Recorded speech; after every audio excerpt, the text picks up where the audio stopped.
Assalamualaikum warahmatullahi wabarakatuh. Perkenalkan, nama saya Yonika Sindiana Prahmani, NIM 4512420009. Di sini saya akan memaparkan mengenai kearifan lokal tradisi adat Sasi. Kita akan mengetahui dan mengenal sasi terlebih dahulu. Sasi berasal dari kata sangsi yang artinya larangan. Sasi merupakan larangan pemanfaatan sumber daya alam di darat maupun di laut dalam jangka waktu tertentu yang dimaksudkan untuk kepentingan ekonomi masyarakat. Sasi juga dapat diartikan dengan larangan untuk mengambil dan merusak sumber daya alam tertentu dalam jangka waktu tertentu untuk menjaga kelestarian sumber daya alam. Menurut Kusuma Dinata tahun 2015.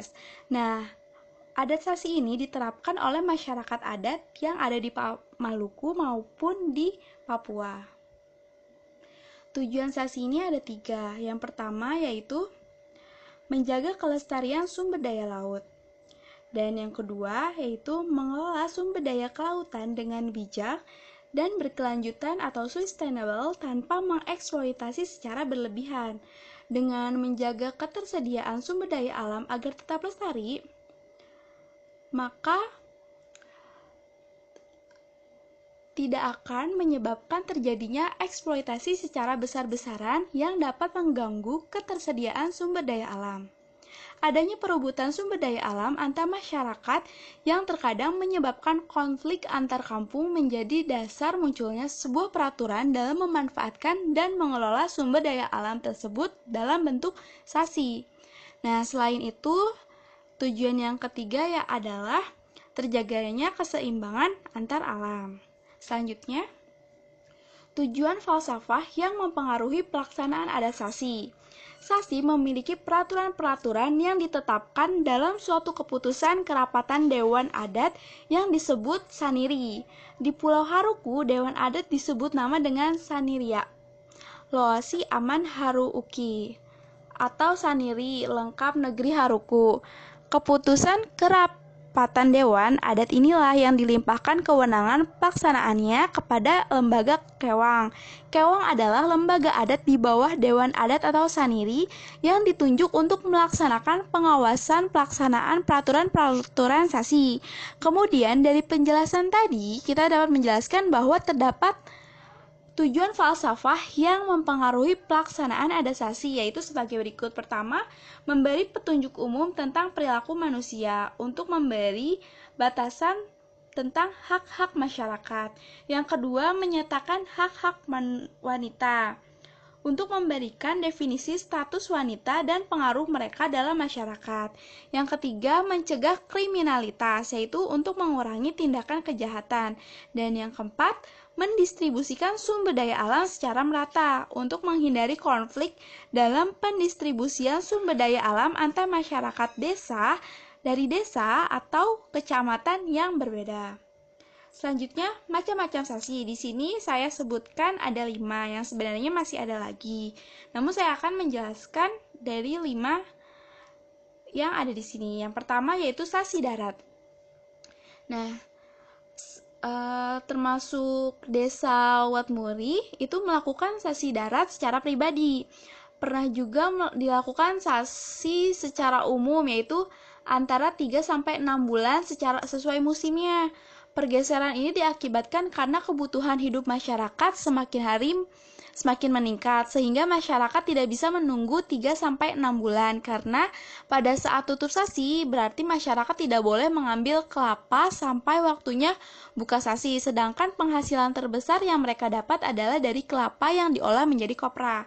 Kemudian yang kedua itu ada Sasi laut. Nah, Sasi laut dilakukan secara umum 1 kali dalam setahun, terhitung dari bulan Januari sampai November.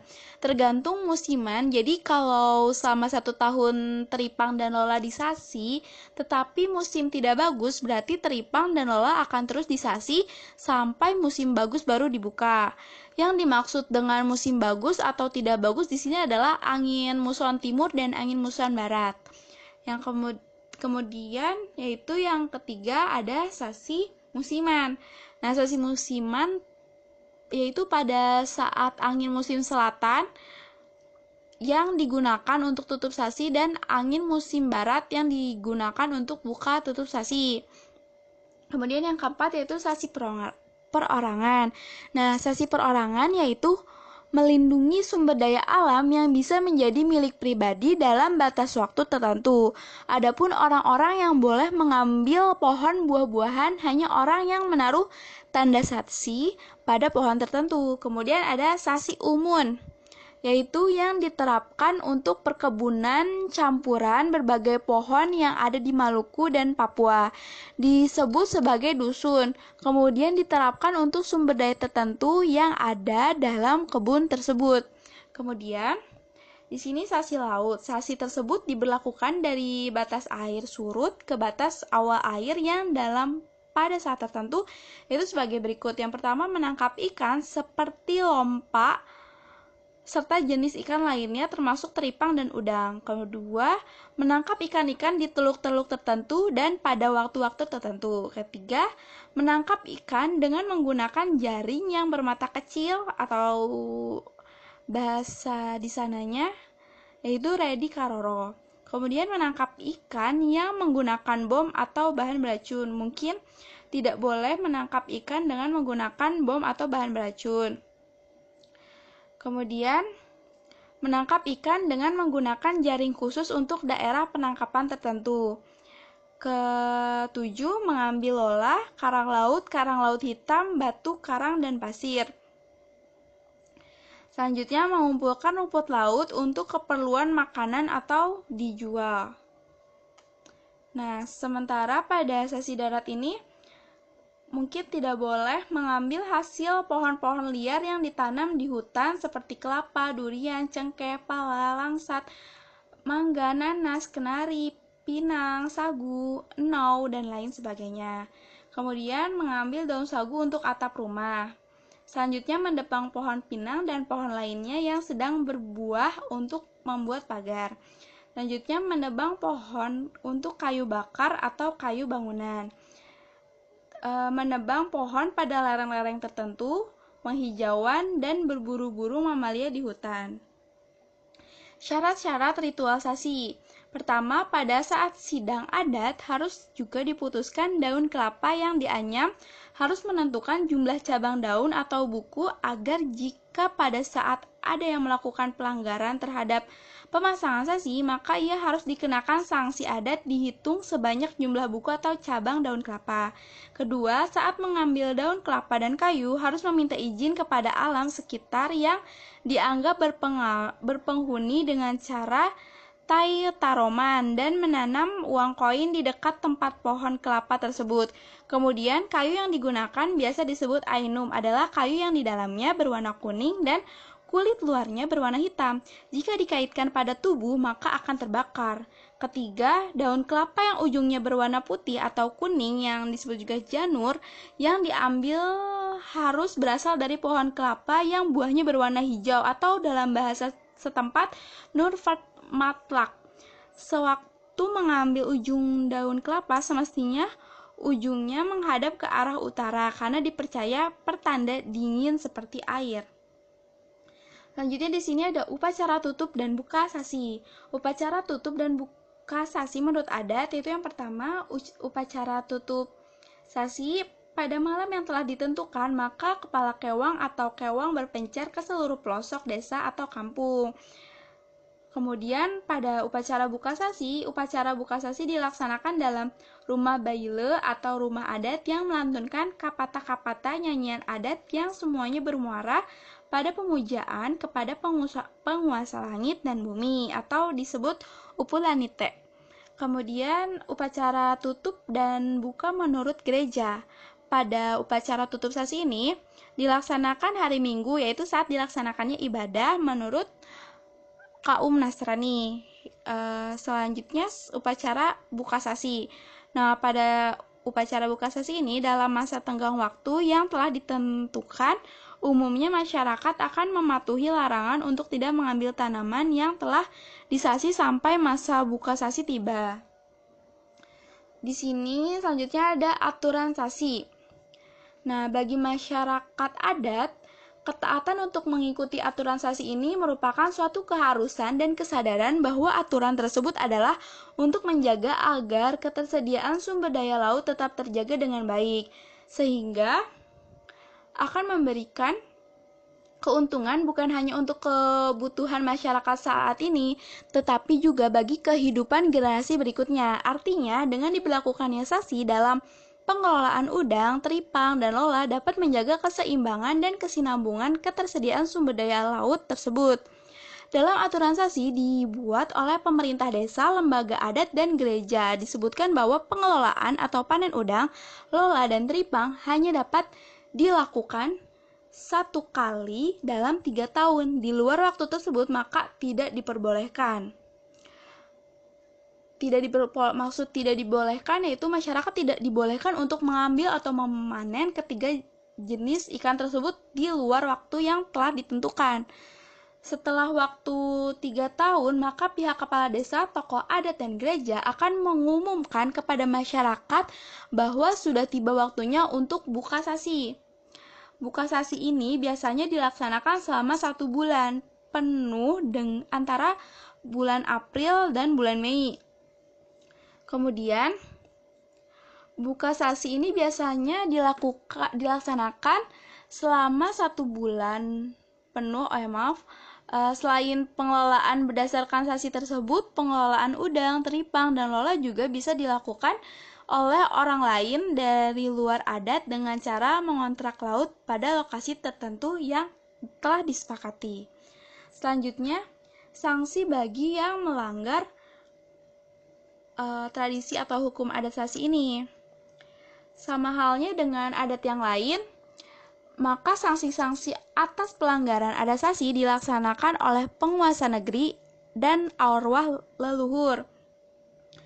Yang pertama ini ada sanksi yang paling berat dan sangat ditakuti di waktu dahulu, di zaman dulu, yaitu sanksi yang diberikan oleh arwah.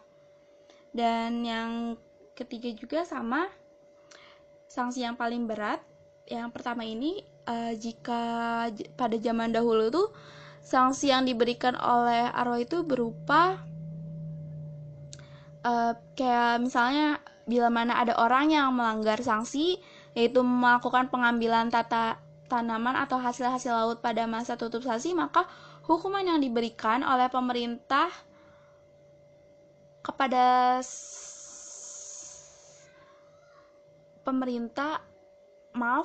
yang diberikan oleh arwah atau roh nenek moyang leluhur antara lain anaknya jadi sakit-sakitan secara terus-menerus dan akhirnya meninggal dunia sehingga keluarga itu tidak memiliki seorang keturunan pun.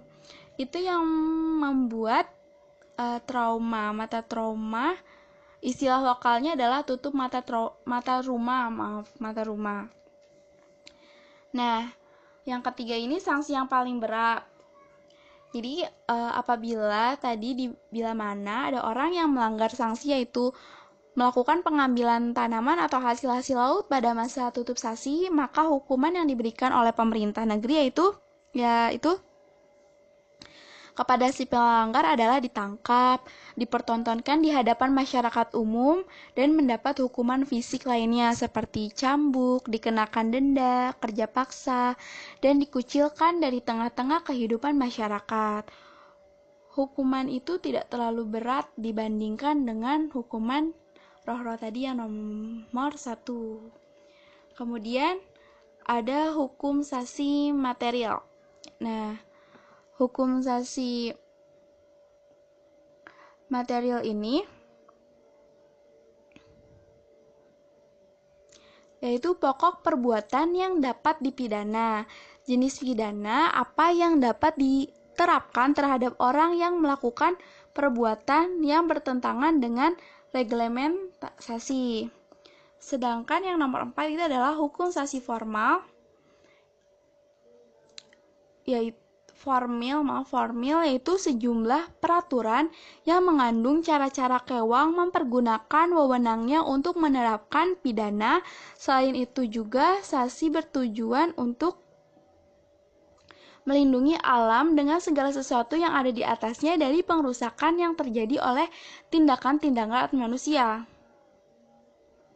Dengan kata lain, sasi menjaga tanda persekutuan tetapi sekaligus juga menjaga atau melindungi negeri itu sendiri agar dapat dimanfaatkan oleh masyarakat tersebut. Selanjutnya terdapat manfaat sasi.